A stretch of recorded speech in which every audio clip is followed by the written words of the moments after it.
And some pretty awesome ideas came to my mind.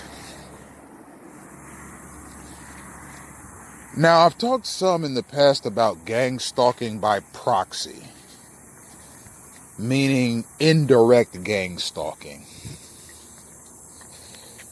in addition to direct gang stalking. Now, I am being directly gang stalked, but I'm also being indirectly gang stalked. What that means is direct gang stalking is when a unit, be it law enforcement or semi-law enforcement, has your name, social, date of birth, driver's license number, knows your height, weight,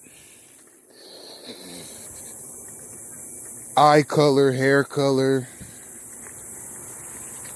and other information that would, this is a synchronized space crowding. This is a male.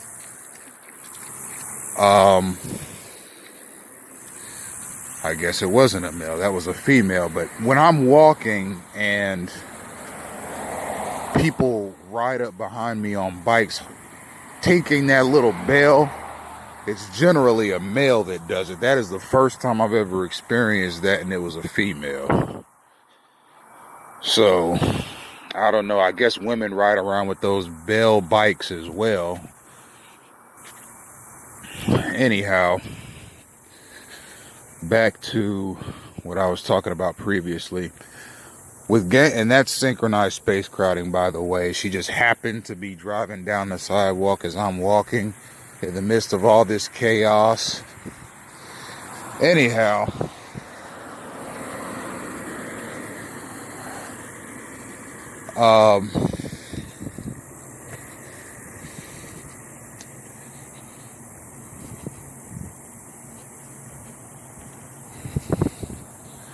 the direct gang stalking is when law enforcement or semi-law enforcement has my... Now, not only law enforcement and semi-law enforcement, but law enforcement, semi-law enforcement, and community police groups, which are not cops or semi-law enforcement at all, but just groups of quote-unquote concerned citizens or outreach people that follow people of interest around town. That's direct gang stalking. Indirect gang stalking is when a person does not know that they're stalking you, but their presence is used to stalk you. For example, let's say a private security firm, which can be classified as semi-law enforcement, wants to stalk a person, and they know that you go to the library often to maintain your social media pages, to maintain your business. What they'll do is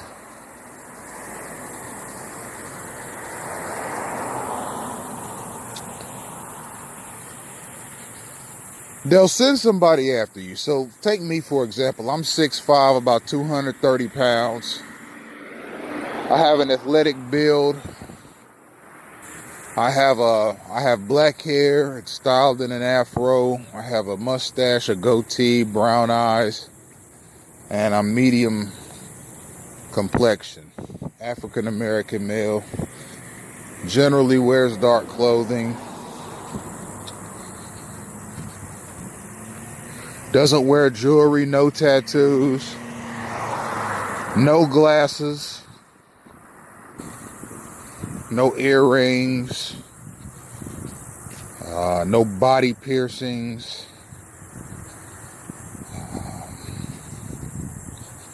generally on foot,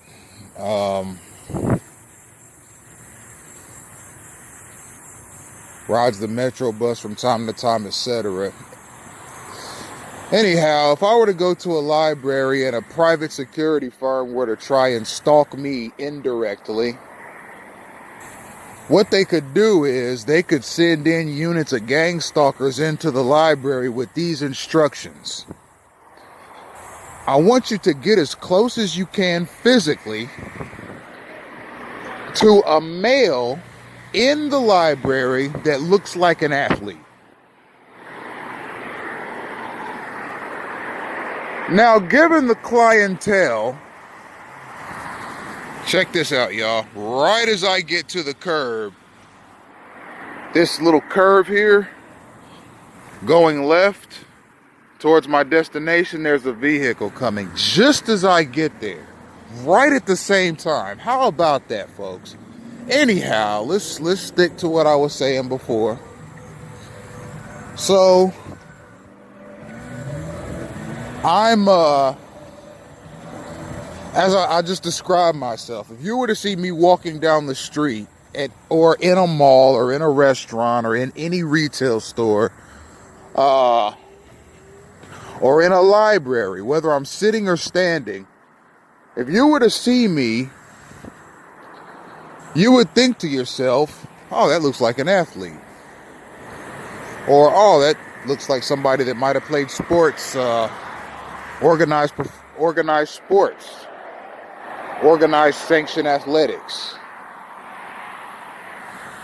And you'd be right. I played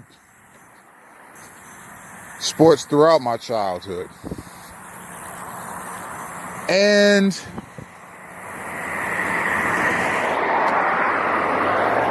now think of it. If units of gang stalkers are mobilized to go into the library and are instructed by either law enforcement or semi-law enforcement groups, which they obviously trust, as most Americans would. I mean, if a semi or law enforcement, if a law enforcement or semi-law enforcement were to tell most Americans to go and walk off the Grand Canyon, they do it. I mean, it's unfortunate, but Americans just seem to have this blind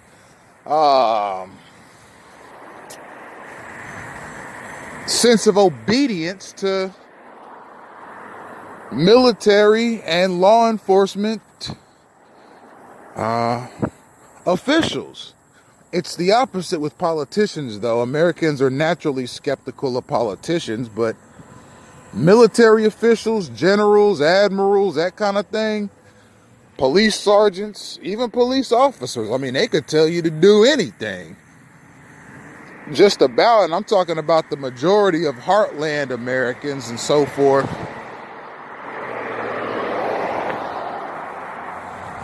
Southerners and so forth. I imagine the attitude's a little different towards the law enforcement and military community on the East Coast, on the West Coast, and in any Democratic state. Because Democrats in Democratic states, especially in coastal areas, have more of a liberal ideology concerning law enforcement and the military that doesn't match up with heartland Americans and Southern Americans' idea of law enforcement and their role in society. Southerners, namely Bible Belt Americans and heartland Americans, which is just the center of America, that geographical region,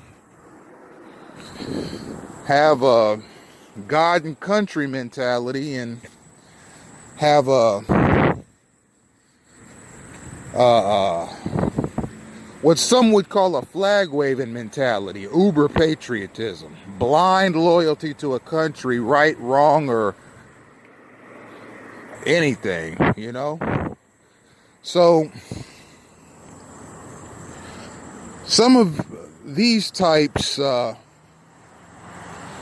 would do anything that's told them. So if a person, and we're in Florida too now, mind you, Florida is,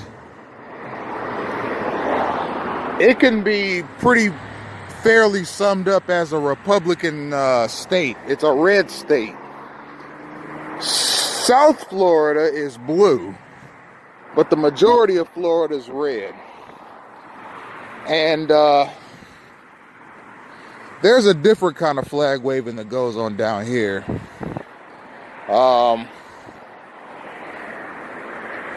It's not exactly the kind of flag waving that goes on in Georgia or Mississippi or Alabama or Tennessee, or even the kind of flag waving that goes on in Oklahoma or Kansas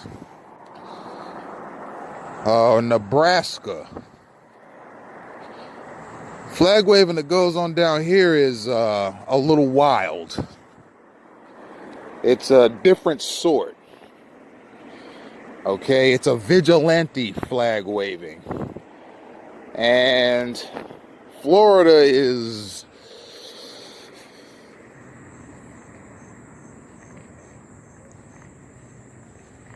a bit weird when it comes to race relations, and I'll find time to talk about that in another video. But down here, if a police officer or a sheriff's deputy or any kind of private security firm asks a person to do something, they'll do it blindly and without question. And if they were to tell people in units to go to a library and get as close physically as you can to someone that looks like an athlete, they'll do it without asking questions, even though it's obviously an obstruction of that person's personal space and a violation of that person's civil liberties, really. But anyhow, that's indirect gang stalking. You tell people to harass a person that looks like something. You don't say their name. You don't say where they're from. You don't say where they live. You don't say anything about what you think that person's moral character is. You just tell people, hey, when you go to that library, I want you to get as close physically as you can without touching anyone that looks like an athlete. So if there is more than one person in the library that looks like an athlete, then a few people might get swarmed. But you, the target, will definitely get swarmed, and that's what they're after. They could care less about the other people who get swarmed, just as long as you, the target, get swarmed.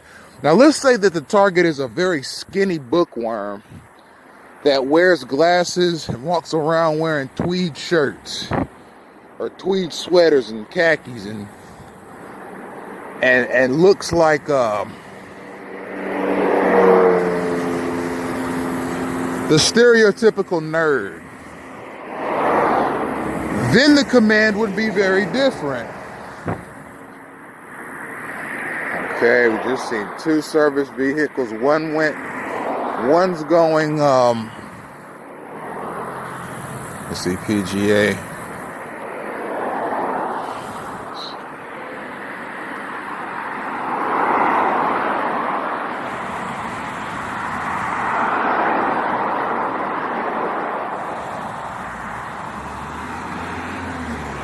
Okay, one was going west, one was going east. The bus was going west, and the trolley and the connector was going east. It's difficult to see in this with this view, but that's the way it happens. So with indirect, you know, and I'm going to get those punks on camera every time, especially the ones that have the tailpipes off to the side, because all they're doing is blowing exhaust fumes in my face. A lot of those pickup trucks and quite a few of the white vans that turn those corners right as I'm getting to the sidewalk, they have exhaust pipes that are in an L shape but out to the side to where the exhaust fumes will blow directly at whoever is on the side of that vehicle as opposed to the back. Most vehicles have the exhaust pipes protruding out of the back of the vehicle, but a lot of these new pickup trucks and a lot of these white vans, 8-passenger vans, 10-passenger vans, they have the exhaust pipes on the side of the vehicle, and the pipes are protruding out of the side of the vehicle as opposed to protruding out of the back of the vehicle. And when they turn that corner like that, that exhaust pipe is aimed right at whoever is on the corner, and it blows exhaust fumes right in your face. And that's the kind of chumpish, the kind of chumpish, punk, sleazy, weaselly, cowardly garbage that these gang stalkers like to pull. They like to do stuff like that to people while they're on foot and your stalkers are riding around in 2-ton automobiles. And after they pull that crap, then they drive off into the night and you never see or hear from those punks again. That's the kind of trash they pull out here. Check out some of my Bell Harbor, Florida gang stalking in action videos. The ones that are set at the Starbucks in Bell Harbor. You'll see some of the stuff those punks do with the exhaust fumes out in those videos. And then they drive off into the night. It's just punk stuff. Anyhow, 7 minutes of recording time left. I'm almost to the downtown shopping plaza, where I'll likely rest and maintain my social media further.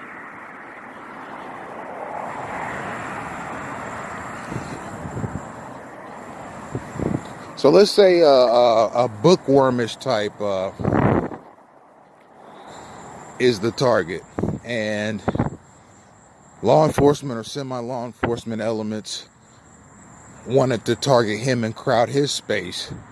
They could say something to people like, they could dispatch units of stalkers at him and say stuff like, okay, we want you guys to get as physically close to, but without touching, anyone in that library that looks like a bookworm. That's indirect stalking. They're not telling them what the kid's name is. They're not telling them where he's from. They're not telling them what they think his moral character is. They're not telling them anything. They're just simply saying, do this to a person that looks like they might fit this description. And that's it. Somebody might act like they're looking at a book. Somebody might act as if they're dropped a pencil. Somebody might act as if they want to sit near the kid and then get up and leave. All they're doing is fulfilling their assignments. They're getting as close to the kid as possible and walking away. It's really, it's criminally annoying psychological abuse and crowd and space crowding that's going on here. And it's a shame that stuff like this is facilitated in the United States, and it has to be legislated away, because this has obviously got roots in Department of Homeland Security, DEA, ATF, U.S. Marshal, local sheriff department, local private security firm, bail bondsmen, mind games. The kinds of mind games they play with fugitives. A person can just be thrust into one of these gang stalking campaigns on a whim. All you have to do is make the wrong enemy or fit a number of other criteria that they use to find people fit to be put in a gang stalking campaign. Right here in America, I'm telling you this right now, I don't ever want anybody to approach me or come to me and say that America is the land of the free or the home of the brave, because it is not. Stuff like gang stalking makes me want to go all the way back to the founding of America, where pilgrims came over here and basically scalped all the Indians, gave them syphilis, and basically exterminated that group. Then used African slaves as free laborers, beat and killed a lot of them, Then after the Africans were free, then we started seeing Jim Crow years later, institutional racism, police brutality, the denial of civil rights to blacks. Okay, then you started seeing programs like COINTELPRO and MK Ultra. Then you started seeing various governmental racist policies go into place. The failure to fund black schools and stuff, black public schools and stuff like that. Basically ensuring from the time a black kid goes to school that he's going to fail in life. Then you started seeing the unjust incarceration of blacks. And I think even today, 7% of the population, which is black males, make up 60% of the prison population. That's a program, ladies and gentlemen. You know why it's a program? Because there are a lot of private prisons in this country that benefit daily based on the number of prisoners. You got black men that are being overcharged for crimes. They're getting hit with trumped up charges, so they'll get maximum sentences in these private prisons. They get something like $200 a day per inmate, courtesy of the taxpayer. You got that long line of history against black males. Now you got them in gang stalking. Don't talk to me about freedom in this country. Just get these punks off me. That's all I'm saying. And if you don't do it, I'm going to do it. How am I going to do it? I'm going to keep recording them. If I don't have the constitutional right to be free of this